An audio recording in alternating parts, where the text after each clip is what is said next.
प्रकरणी आरोपीला 7 मे पर्यंत पोलीस कोठडी सुनावण्यात आली। दरम्यान या नराधम आरोपीचा फोटो न्यूज 18 मराठीच्या हाती लागलाय। भोर तालुक्यातील नसरापूर अत्याचार प्रकरणातील आरोपीला कोर्टात नेताना नागरिक आक्रमक झाले होते, तर पुण्यात नागरिकांनी कोर्टाबाहेर पोलिसांचं वाहन देखील अडवण्याचा प्रयत्न केला।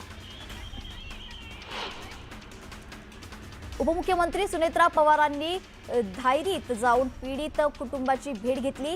पीडित मुलीच्या कुटुंबियांची भेट घेत सुनेत्रा पवारांनी मुख्यमंत्र्यांना फोन केला। भोरमधील अत्याचार घटनेची मुख्यमंत्री फडणवीसांनी गंभीर दखल घेतली आहे। या प्रकरणात आरोपीवर कठोर कारवाई करण्याचे आदेश मुख्यमंत्र्यांनी दिले आहेत। तर मुख्यमंत्र्यांनी संतप्त गावकऱ्यांशी फोनवरून संवाद साधलाय। संबंधित प्रकरणाचा खटला फास्ट ट्रॅक कोर्टात देणार, तर नराधमाला मृत्यूदंडाची शिक्षा झाली पाहिजे अशी प्रतिक्रिया मुख्यमंत्री देवेंद्र फडणवीसांनी दिली आहे। रोहित पवारांनी पीडित कुटुंबाची भेट घेतल्यानंतर गावकऱ्यांसोबत चर्चा केली। आरोपीला याआधी 2 प्रकरणात अटक झाली होती। जामिनावर बाहेर आलेल्या आरोपीने पुन्हा दुष्कृत्य केलंय, त्यामुळे आरोपीला फाशी द्या अशी लोकभावना असल्याचं रोहित पवारांनी सांगितलंय। शक्ती कायदा लागू करण्यासाठी विशेष अधिवेशन घ्या अशी मागणी देखील रोहित पवारांनी यावेळी केली आहे। खालुब्रेतील अत्याचार प्रकरणातील आरोपी मूळचा बिहार राज्यातील असल्याची माहिती समोर आली आहे। या प्रकरणी 16 वर्षीय अल्पवयीन तरुणाला दक्षिण महाळुंगे पोलिसांनी ताब्यात घेतले। शिवसेनेकडून 2029च्या विधानसभा निवडणुकीची जोरदार तयारी सुरू करण्यात आली आहे। या संदर्भात पक्ष मजबूत करण्याचं काम सुरू आहे। दरम्यान आपला पक्ष वाढवण्याचा प्रत्येकाला अधिकार आहे। कधीही कोणतेही शाश्वत राजकारण नसतं असं विधान मंत्री संजय शिरसाट यांनी केलंय। शिरसाटांच्या विधानामुळे राजकीय वर्तुळात चर्चांना उधाण आलंय। अशातच शिरसाटांच्या विधानाला उदय सामंत यांनी दुजोरा दिलाय। कोरोना काळातील वर्क फ्रॉम होम वरून एकनाथ शिंदेंनी उद्धव ठाकरेंवर निशाणा साधला होता। त्याला संजय राऊतांनी जोरदार प्रत्युत्तर देत उद्धव ठाकरेंमुळे शिंदेंचे प्राण वाचल्याचं म्हटलंय। दरम्यान संजय राऊतांच्या विधानानंतर त्यांच्या घरात काय बंगाली बाबा होते का असा सवाल उपस्थित करत ठाकरेंसह राऊतांच्या विधानाचा संजय शिरसाटांनी समाचार घेतला। शिवसेनेत प्रवेश केल्यानंतर बच्चू कडू अमरावतीत दाखल झालेले आहे। यावेळी कुरळपूर्णा इथे त्यांच्या घरी औक्षण करत स्वागत करण्यात आलंय। बच्चू कडू यांनी बेलोरा इथल्या त्यांच्या आई वडिलांच्या समाधीस्थळावर जाऊन पुष्प अर्पण करून दर्शन घेतलं। शिवसेनेला नवीन आयाम देण्याचा मी प्रयत्न करणार असून येत्या काळात शेतकऱ्यांसाठी संवाद यात्रा देखील काढणार असल्याचं त्यांनी सांगितलं। नाशिकमधील धर्मांतर प्रकरणातील फरार आरोपी निदा खानचा अटकपूर्व जामीन अर्ज फेटाळण्यात आलाय। निदाला कोणत्याही क्षणी अटक होण्याची शक्यता असून इतर आरोपींचा कोर्टात सुनावणी सुरू आहे। छत्तीसगडमध्ये माओवाद्यांनी पेरून ठेवलेल्या आयडीच्या स्फोटकाच्या हल्ल्यात पोलीस निरीक्षकासह 3 पोलीस शहीद झालेत। गडचिरोली जिल्ह्याला लागून असलेल्या कांकेर जिल्ह्यात छोटा बेटिया पोलीस ठाण्याच्या हद्दीत असलेल्या जंगलात माओवाद्यांनी मोठ्या प्रमाणात आयडीची स्फोटकं पेरून ठेवल्याची माहिती मिळाली होती। दरम्यान या ठिकाणी छत्तीसगड पोलीस दलाचे जवान शोध मोहीम राबवत होते। ही शोध मोहीम सुरू असतानाच स्फोट झाला। पुणे जिल्ह्यातील दौंड इथे आयोजित हिंदू विराट सभेत कालीचरण महाराज यांनी केलेल्या वक्तव्यामुळे नव्या वादाला तोंड फुटण्याची शक्यता आहे। डॉक्टर डिलिव्हरी जिहाद करत असल्याचा गंभीर आरोप त्यांनी केला असून या विधानानंतर विविध स्तरांतून संतप्त प्रतिक्रिया उमटू लागल्या आहेत। हिंदू महिलांच्या प्रसूतीमध्ये सिझेरियनचे प्रमाण जास्त का आहे आणि मुस्लिम महिलांमध्ये तसं का दिसत नाही याचा प्रश्न त्यांनी उपस्थित केला।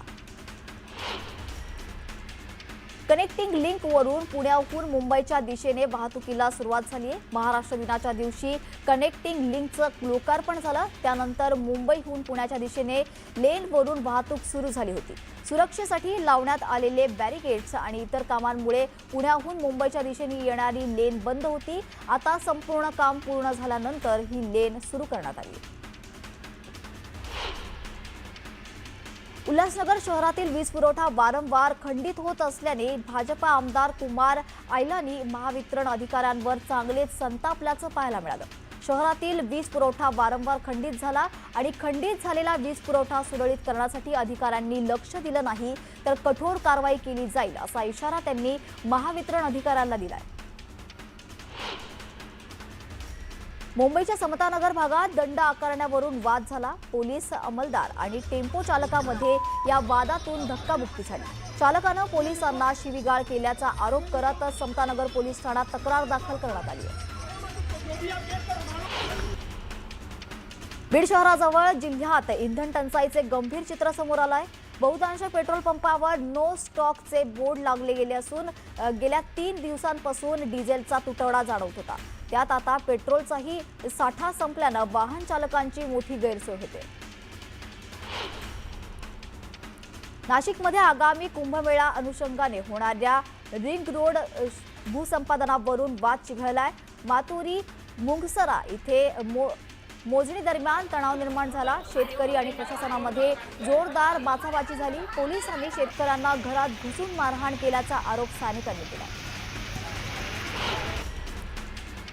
चंद्रपूर जिल्ह्यात तापमानाचा पारा दिवसेंदिवस वाढतच आहे। तापमानाने 45 अंश सेल्सिअसचा टप्पा गाठलाय। दरम्यान जिल्ह्यातील ट्रान्सफॉर्मर ओव्हरहीट होऊ नयेत यासाठी त्यांना कूलरच्या सहाय्याने थंड ठेवण्याचं काम सुरू आहे।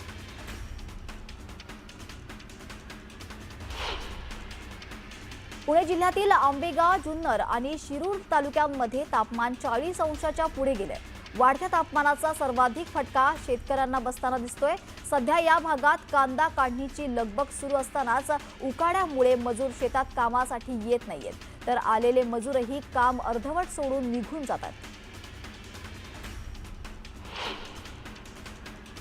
तापमानाचा टोमॅटो पिकाला मोठा फटका बसतोय। तापमान 40च्या पुढे गेल्यानं टोमॅटोवर चट्टे पडून फळे खराब होत आहेत, तर अनेक ठिकाणी उकाड्यामुळे बागाही करपून गेल्यात। शेतकऱ्यांचा खर्चही निघत नसल्यानं टोमॅटो उत्पादक शेतकरी आर्थिक अडचणीत सापडले। भंडारा जिल्ह्यातील तुमसर आणि मोहाडी परिसराला मोठा फटका बसलाय। पाऊस आणि वादळी वाऱ्यामुळे धान पीक जमीनदोस्त झाले, त्यामुळे आधीच अडचणीत असलेल्या धान उत्पादक शेतकऱ्यांवर दुहेरी संकट ओढावले। त्यामुळे तातडीने पंचनामे करून नुकसान भरपाई देण्याची मागणी शेतकऱ्यांनी केली आहे। रायगड जिल्ह्यातील श्रीवर्धन तालुक्यातील बोडणी घाटात भीषण अपघात झालाय।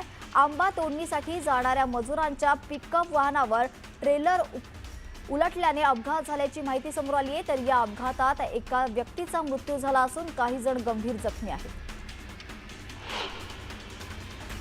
सोलापूरमध्ये तिहेरी हत्याकांडाची घटना घडली। मध्यरात्री आई आणि 2 मुलांवर तलवारीने सपासप वार करण्यात आले। या हल्ल्यानंतर गंभीर जखमी झालेल्या तिघांचाही जागीच मृत्यू झाला।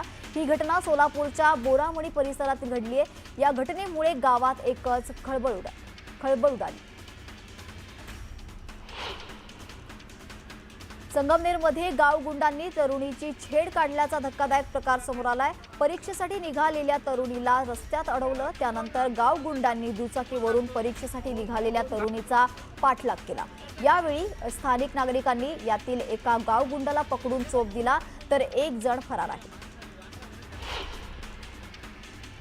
कोल्हापूर जिल्ह्यातील मलकापूर परिसरात एक धक्कादायक घटना उघडकीस आली।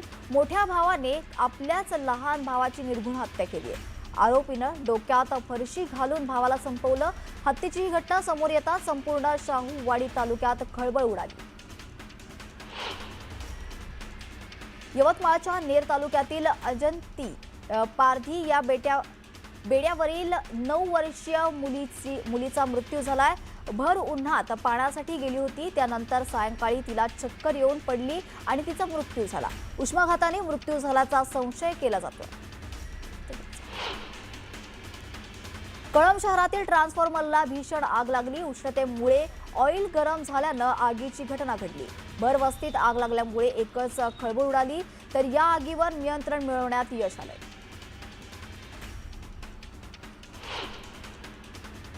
इथे घेऊयात अमरावतीचं आराध्य दैवत माता अंबादेवी आणि माता एकविरा देवीचं बच्चू कडूंनी दर्शन घेतलं। अमरावती शहरातून शिवसैनिक आणि प्रहारच्या कार्यकर्त्यांनी जल्लोषात रॅली काढली। नागपूर शहरातील काही भागात पावसाच्या हलक्या सरी बरसल्या। तर काही भागात सोसाट्याच्या वाऱ्यासह पाऊस बरसला. अचानक आलेल्या पावसामुळे नागरिकांची तारांबळ उडाली, तर वातावरणात गारवा निर्माण झाल्याने नागरिकांना दिलासा मिळाला. गोंदिया जिल्ह्यात वादळी वाऱ्यासह पावसाने हजेरी लावली. वादळी वाऱ्यासह झालेल्या पावसामुळे कापणीला आलेल्या धान पिकांसह आंबा आणि भाजीपाल्याला फटका बसण्याची शक्यता आहे. दरम्यान 42 अंशावर पोहोचलेल्या तापमानामुळे त्रस्त नागरिकांना या पावसामुळे उकाड्यापासून दिलासा मिळाला. मुंबईतील वरळीत नारी वंदन विधेयक नामंजूर झाल्याविरोधात भाजपनं जनआक्रोश मोर्चा काढला. त्यामुळे काही काळ वाहतूक खोळंबली होती. त्याचा संताप एका महिलेने मंत्री गिरीश महाजन यांच्यावर काढला. मात्र 2 आठवड्यांनंतर या महिलेने समोर येत आपली बाजू मांडली. मोर्चावेळी फक्त मंत्री गिरीश महाजनांनी म्हणणे ऐकून घेतल्याचं तिने म्हटलंय. तर माझ्या खांद्यावर बंदूक ठेवून कुणीही राजकारण करू नये असं त्या महिलेने यावेळी ठणकावलंय. जळगाव MIDC परिसरात भीषण आग लागल्याची घटना समोर आली आहे. चटई कंपनीत लागलेल्या आगीदरम्यान सिलेंडरचे स्फोट झाल्याने आग वेगाने पसरली. या आगीची झळ लागून शेजारील हेअर ऑइल कंपनीलाही आग लागली आहे. ऑइलच्या ड्रमचे स्फोट झाल्याने आगीने रौद्र रूप धारण केलं. नाशिकमधील बहुराष्ट्रीय कंपनीतील धर्मांतर रॅकेट प्रकरणातील 4 आरोपींच्या पोलीस कोठडीत वाढ करण्यात आली आहे. या प्रकरणात सुनावणी दरम्यान 2 महत्त्वाच्या गोष्टी समोर आल्यात. पहिली म्हणजे आरोपींनी पीडितेला गुंगीचे औषध दिल्याचा आरोप सरकारी वकिलांकडून करण्यात आलाय.